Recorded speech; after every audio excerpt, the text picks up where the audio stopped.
Сегодня мы всей дружной компанией родителей встречаем своих детей с парастартов.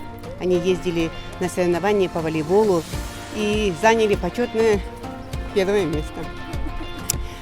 У нас переполняют чувства, мы очень рады за своих детей.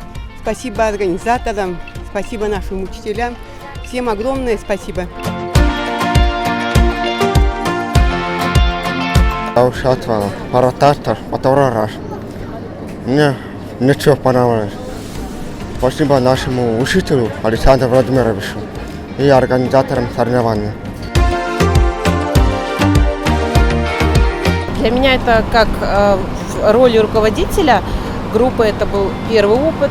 И этот опыт прошел удачно для нашей делегации Павлодарской области, где мы заняли первое общекомандное место и первое место в волейбольном секции, а также в Тогус-Кумалак и в Асакату. Мы очень гордимся нашими воспитанниками.